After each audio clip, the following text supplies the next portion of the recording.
महिला सशक्तिकरण को समर्पित एक भव्य समारोह में जनप्रतिनिधियों की मौजूदगी में अलग अलग क्षेत्रों में उत्कृष्ट कार्य करने वाली महिलाओं को सम्मानित किया गया। भारत की संस्कृति में मातृशक्ति को सर्वोपरि स्थान प्राप्त है और आज प्रदेश की 47% से अधिक स्टार्टअप्स में महिलाओं की भागीदारी ये साबित करती है कि बेटियां अब जॉब सीकर नहीं जॉब क्रिएटर बन रही हैं। सरकार की लाडली बहना और स्वयं सहायता समूह जैसी योजना को महिलाओं की आर्थिक स्वावलंबन की बड़ी ताकत बताते हुए सभी सम्मानित प्रतिभागियों का स्वागत और अभिनंदन किया गया। कार्यक्रम में पैरा ओलंपिक में उत्कृष्ट प्रदर्शन करने वाली प्रतिभाओं को राष्ट्रपति पुरस्कार प्राप्त महिलाओं को भी विशेष रूप से सम्मानित किया गया। भारत के अंदर एक प्रधानमंत्री के दृष्टिकोण से सकारात्मक ऊर्जा की धारा का प्रभाव प्रारंभ किया। जीवन के अलग अलग क्षेत्रों में इतना बड़ा देश और इतनी विविधता में मन की बात के माध्यम से वो लघु भारत अपने सामने उपस्थित कर देते हैं। उत्तर दक्षिण पूर्व पश्चिम भारत के विविध प्रांतों में क्या क्या चल रहा है और क्या क्या चलना चाहिए, किन किन बातों से प्रेरणा लेना चाहिए, भविष्य के कौन से जवाबदारी वाले विषय सामने आ सकते हैं और उनमें हमारी भूमिका क्या हो। इतना अच्छा लगता है कि क्रिकेट खेलने वाले बच्चे भी संस्कृत भाषा देव भाषा के माध्यम से वो अपने भाव का अभिव्यक्ति और भाषा का उपयोग कर रहे हैं। न केवल क्रिकेट, संस्कृत में गीत भी तो देव भाषा को बढ़ाने का मुद्दा हो।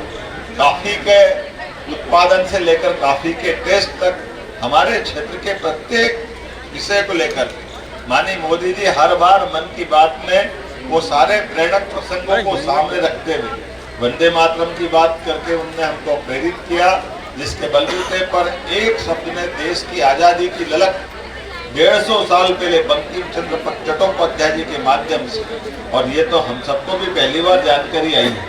गुरुदेव रविंद्रनाथ टैगोर ने अपने स्वर से उसको गायन भी करके ये अद्वितीय उपलब्धि हम सबके सामने दी थी। और उसी के साथ साथ जब केवड़िया धाम में माननीय प्रधानमंत्री जी ने तत्कालीन उप प्रधानमंत्री स्वर्गीय वल्लभ भाई पटेल को स्मरण करते हुए जो 11 हमारा अपने 31 अक्टूबर से 15 दिन का अभियान पूरे देश के विविध राज्यों के द्वारा माननीय वल्लभ भाई पटेल को स्मरण करने के लिए वो एक भारत श्रेष्ठ भारत के अभियान के अंतर्गत सारे कार्यक्रम होने वाले हैं। 11 नवंबर को मध्य प्रदेश सरकार की ओर से भी हम लोग भी गुजरात जाने वाले और अपने सांस्कृतिक कार्यक्रम में स्वयं वहाँ जाने वाला हूँ और उस समय के माननीय तत्कालीन प्रधानमंत्री के योगदान को नमन करते हुए केवड़िया धाम पर्यटन का कैसा सुंदर केंद्र बना, ऐसे टूरिज्म से लोगों को रोजगार मिले, सांस्कृतिक धारा बढ़े और हमारा देश के साथ बाकी राज्यों के साथ आत्मीय संबंध बने, ऐसे कई प्रयोग माननीय मोदी जी ने चलाए। लेकिन आज से तो छठ मैया का आनंद है। बिहार सहित पूरा देश हमारे ये त्योहार दिवाली के बाद कितने प्रकार से आनंद देते हैं इसका एहसास होता है। और छठ मैया के माध्यम से अपने उस भारतीय परिवार परंपरा में माताएं बहनें निराहार होकर के अपने सुहाग की, अपने परिवार की, सबकी सदिच्छा शुभेच्छा, उनके जीवन की लंबी आयु होने की कामना करते हुए पारिवारिक भारतीय संस्कार की धारा और मसाल प्रज्वलित करती है। मेरी अपनी ओर से छठ पर्व के इस अवसर पर भी सभी को बधाई, बहुत बहुत धन्यवाद। और ये स्कूल के मुझे ये मालूम बाद में पड़ा, आने का मेरे पहले तय हो गया था। रघुवंशी जी ने एक खास बात बताई, मुझे नहीं मालूम था कि ये पटवाजी के जमाने से, जोशी जी पटवाजी के जमाने से, कि जहाँ भोपाल में ये ऐसा जगह है जहाँ हर एक मुख्यमंत्री अपनी उपस्थिति दर्ज कराता है। मेरे 2 साल में इस स्थान की ये नई एक कहानी मालूम पड़ी। तो एक तरह से आपके यहाँ इस स्कूल में मुख्यमंत्री का आना का क्रम जारी है, मैं आपको भी बधाई देता हूँ। और ये स्कूल ने अपनी एक साख बनाई है सबके बीच शिक्षा की धारा के साथ भविष्य की पीढ़ी को लेके चलने का ये जो संकल्प है, ये मन की बात को और सार्थक करता है। मैं आपके माध्यम से मोदी जी को भी धन्यवाद देता हूँ उनके निमित्त हमारा भोपाल के अलग अलग क्षेत्रों में, और रविंद्र यति जी को भी धन्यवाद देता हूँ, आशीष जी और भगवान दास जी को, जो हमारी मन की बात के इस आयोजन में कहीं न कहीं जब भी मौका पड़ता अगर मैं भोपाल में हूँ तो वो ऐसे कार्यक्रम में जोड़कर, पिछली बार हम जगदीशपुर में शामिल हुए। जगदीशपुर ये अद्भुत स्थान, भोपाल की पूर्व राजधानी भोपाल रियासत, वो जगदीशपुर है, तत्कालीन समय में इस्लामपुर कहते थे। लेकिन अद्भुत बनावा है। वहाँ का टूरिज्म और हेरिटेज वाकई हम सबको आकर्षित करता है। अगली बार कभी मौका मिले तो आप भी सब जरूर जाइएगा। एक दो जानकारी आपको जरूर देना चाहूँगा। 1 नवंबर को हमारा मध्य प्रदेश का स्थापना दिवस है और इस बार 1 नवंबर पर जुबिन नौटियाल का भी एक कार्यक्रम हम करने वाले लाल परेड ग्राउंड पे, और उससे बढ़कर सम्राट विक्रमादित्य का महानाट्य का मंचन भी भोपाल में होने वाला है 2 और 3 नवंबर को।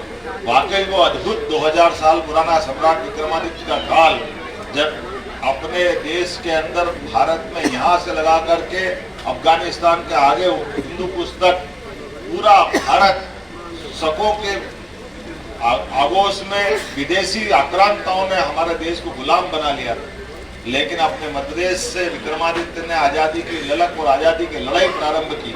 और न केवल पूरा भारत बल्कि सांस्कृतिक रूप से तो आज के दृष्टिकोण से पाकिस्तान, बांग्लादेश, भूटान, बर्मा, नेपाल, अफगानिस्तान, इधर से बर्मा, वहाँ से लगा करके हिंदू पुस्तक पूरा भारत न केवल स्वतंत्र कराया बल्कि सुशासन की मिसाल कायम करते हुए विक्रमादित्य ने न्याय की परंपरा, दानशीलता की परंपरा, वीरता की परंपरा, विक्रम संवत का प्रादुर्भाव, सभी प्रकार के योग्य लोगों को आगे ला करके नवरत्नों की परंपरा, कितने प्रकार से विक्रमादित्य ने अपने उस भारत को गौरवान्वित करने वाले और हमारे अपने अतीत के एक ऐसे कुशल शासक की परिचय कराया जो आज भी सुशासन के लिए सर्वोच्च प्रतिमान माना जाता है। तो हमारे उस विक्रमादित्य के काल को पुनः सबके सामने मंचन कराते हुए लाल परेड ग्राउंड पे दौड़ता हुआ बच्चा घोड़ा लेकर के मैदान में, अभी तो हमने ऐसे नाटक देखे ही नहीं कि कोई मैदान में प्रत्यक्ष घोड़ा लेकर के दौड़ता हुआ है और सामने आमने सामने का युद्ध हो, तलवारें चल रही है, भाले, हाथी, घोड़े, ऊंट सब मैदान में आकर, और रथ से महारानी उतर रही है। कई अलग अलग प्रकार के 5 मंचों पे जब नाटक होता है तो ऐसा लगता है इधर देखो, इधर देखो, इधर देखो, ऐसा मंच इतना बड़ा भारी जो आमतौर पर 25-50 फीट के मंच पे हमको देखने की आदत होती है। भोपाल में वो उस युग को पुनः जीवंत करने का प्रयास करेंगे, जब विक्रमादित्य के जन्म से लेकर के राज्य रोहण तक की उनकी सारी गाथाओं को एक बार फिर अपनी आंखों के सामने देखने का यह अद्वितीय मौका है। आइए हम सब 1, 2, 3 तारीख के तीनों प्रदेश स्तरीय कार्यक्रम में सब शामिल हो। विक्रमादित्य मंच के लिए मैं यहाँ के पार्षद, विधायक सबसे भी कहूँगा उसके पास वगैरह मिलेंगे तो थोड़ा योग्य प्रकार से पास पहुँचाना, और हम सब दूर से बहुत अच्छे आनंद से देखेंगे।